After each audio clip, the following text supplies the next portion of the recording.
తమదైతే ఒకలాగా ఇతరులదైతే ఇంకోలాగా స్పందిస్తూ ప్రజల మీద బతుకుతూ కోట్లాది రూపాయలు సంపాదించుకుంటూ ప్రజల్ని మభ్యపెట్టేటువంటి నికృష్టపు బతుకుతున్నటువంటి ప్రకాష్ రాజ్ దగ్గర నుంచి సినిమా ఇండస్ట్రీలో ఉన్నటువంటి హీరోలు హీరోయిన్లు వీళ్ళందరి నీచపు బతుకు ఏంటనేది ఈ వీడియోలో బద్దలు కొట్టబోయే ముందుగా ఎప్పటివరకు మన ఛానల్ సబ్స్క్రైబ్ చేయని వాళ్ళు ఖచ్చితంగా సబ్స్క్రైబ్ చేయండి. ఇక విషయానికి వస్తే ఇవాళ సమర్థ విషయంలోనో అక్కినేని నాగేశ్వర విషయంలోనో నాగచైతన్య విషయంలోనో కొండా సురేఖ గారు ఏదో మాట్లాడారని చెప్పి ఇండస్ట్రీ మొత్తం పొలోమని బయలుదేరిపోయింది.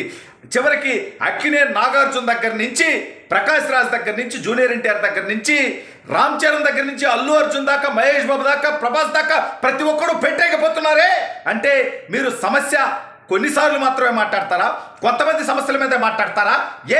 ఇవాళ నాగార్జున మీ ఇండస్ట్రీలో వాడైతే, సమంత మీ ఇండస్ట్రీలోదైతే, అక్కినేని నాగచైతన్య మీ ఇండస్ట్రీలో వాడైతే ఇవాళ కొండా సురేఖ గారు మాట్లాడింది ఖచ్చితంగా తప్పే తప్పే తప్పే తప్పే.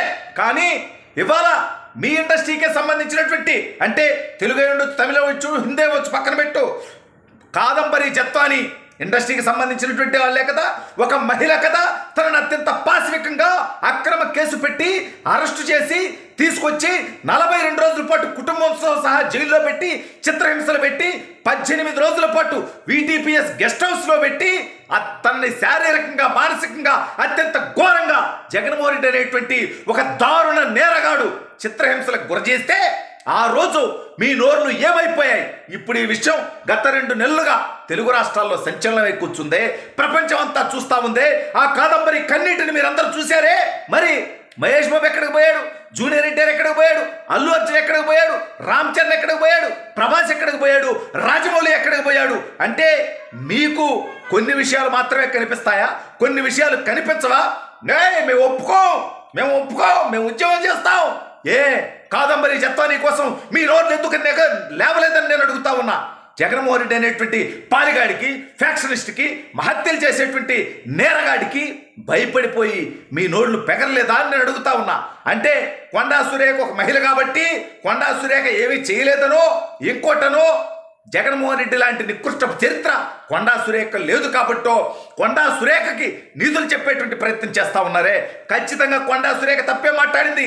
ఆ తప్పుకి తను క్షమాపణ కూడా చెప్పింది. 24 గంటలు గడవక ముందే క్షమాపణ సరిపోతుందని కూడా నేను చెప్పట్లా. తను మాట్లాడింది ముమ్మాటికి తప్పే. వ్యక్తిగత విషయాలు మాట్లాడటం, తన దగ్గర ఆధారాలు లేకుండానే వాళ్ళ కుటుంబంలో జరిగినటువంటి వ్యక్తిగతమైనటువంటి నిర్ణయాల మీద ఆరోపణలు చేయటం తప్పే, తప్పున్నరే. కానీ జగన్మోహన్ రెడ్డి గారు ఒక మహిళను తీసుకొచ్చి ముంబై నుంచి ఆ రకంగా తన చిత్రహింసలకు గురి చేస్తే, వృద్ధులైనటువంటి తన తల్లిదండ్రిని కూడా హింసిస్తే, ఎక్కడో దుబాయ్లో ఉన్నటువంటి తన తమ్ముడి మీద కేసు పెట్టి లుకౌట్ నోటీస్ ఇప్పిస్తే మీ నోర్లు ఎందుకు ఈరోజు వరకు లేకవలేదు? కాదంబరి జత్వాని విషయంలో ఎందుకు తెలుగు ఇండస్ట్రీ నోట్లో ఏదో పెట్టుకొని ఆగిపోయింది? ప్రకాష్ రాజు గారు ప్రతి దాంట్లో నేను కొండని పోలోమని బయలుదేరతాడు. పవన్ కళ్యాణ్ గారు తిరుమల లడ్డు విషయంలో స్పందిస్తే పవన్ కళ్యాణ్ గారి మీద చిలువలు పలువులుగా మురిగేటువంటి వీడు, నిన్న కొండా సురేఖ గారి గురించి మురిగేటువంటి ప్రకాష్ రాజు, మరి కాదంబరి జత్వాని విషయంలో నోట్లో ఏం పెట్టుకున్నావురా? ఎందుకు ప్రశ్నించలేకపోయావు? ఒక మహిళకు ఎందుకు అండగా ఉండలేకపోయారు మీరంతా కలిసి? అంటే మీకు అవసరమైతే మీలో అయితే ఒక రకంగా మాట్లాడతారా? అంటే భయం లేని వాళ్ళు అయితే, అంటే బెదిరించలేని వాళ్ళు అయితే, ఎదిరించలేని వాళ్ళు అయితే ఒక రకంగా మాట్లాడతారా? బరాబర్ కొండా సురేఖ తప్పే మాట్లాడిందయా. కానీ మరి జగన్ గారు చేసిందేంటి? కొండా సురేఖ మాటలే మాట్లాడింది, అంతకుమించి ఏమి చేయలేకపోయింది. కానీ జత్వానీని జగన్మోహన్ రెడ్డి గారు IPSలను అడ్డం పెట్టుకొని శారీరకంగా హింసించాడ్రా. దానికి మీ ఒక్కరు మీలో ఎవరికి దమ్ము లేదా, ధైర్యం లేదా? హీరోలని చెప్పుకొని బతుకుతూ ఈ రకమైనటువంటి డ్రామాలు మొదలు పెడతారా? సిగ్గుండక్కర్లా ఒక్కొక్కడికి పతిరతల్లో మాట్లాడతారు. సరే, మీ హిస్టరీలు మాట్లాడాల్సి వస్తే చాలా ఉన్నాయి. చంద్రబాబు నాయుడు గారి సత్యమని భువనేశ్వర్ గారి గురించి అసెంబ్లీ వేదికగా వైసీపీ కుక్కలు మురిగితే ఆ రోజు ఎక్కడికి పోయారా ఈ నీతి సూక్తులు? ఇళ్లలో ఉన్న మహిళ గురించి మాట్లాడొద్దని ఎన్టీ రామారావు గారు మీ అందరికీ ఈరోజు ఈ రకమైనటువంటి బతుకు తెలుగు ఇండస్ట్రీలో ఉందంటే దానికి ప్రధానమైనటువంటి కారకుల్లో ఒకడు ఆ ఎన్టీ రామారావు గారి కుమార్తె భువనేశ్వరి గారు. ఆవిడ గురించి అసెంబ్లీలో వైసీపీ మూర్ఖులు మాట్లాడితే ఆ రోజు తెలుగు ఇండస్ట్రీలో ఎవడు ఎందుకు మాట్లాడలేదు? ఏమయ్యా మీ అందరూ సినిమాలు తెస్తున్నారు, ఎంటర్టైన్ చేస్తున్నారు, మేము అందరు సినిమాలు చూస్తాం, మహేష్ బాబు చూస్తాం, రామ్ చరణ్ చూస్తాం, అల్లు అర్జున్ చూస్తాం, జూనియర్ ఎన్టీఆర్ చూస్తాం, మేము అందరినీ అభిమానిస్తాం. కానీ మీ స్పందన ఉంటే అన్నింటిలో స్పందించండి.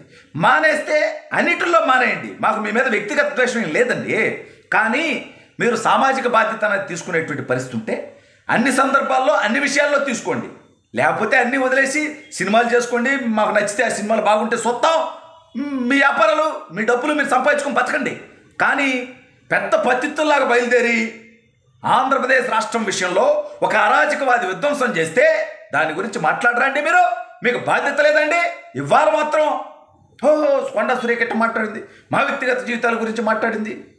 మరి ఆంధ్రప్రదేశ్ అసెంబ్లీలో జరిగిందేంటి? ఆంధ్రప్రదేశ్లో 5 సంవత్సరాల్లో జరిగిందేంటి? పవన్ కళ్యాణ్ గారి పిల్లల గురించి, తల్లి గురించి, భార్యల గురించి ఇష్టం వచ్చినట్టు పోసానిగాడు మీలో ఒకడు మాట్లాడాడే. మరప్పుడు మీ అందరి నోళ్ళకి తాళాలు ఎందుకు వేసుకున్నారని అడుగుతున్నా.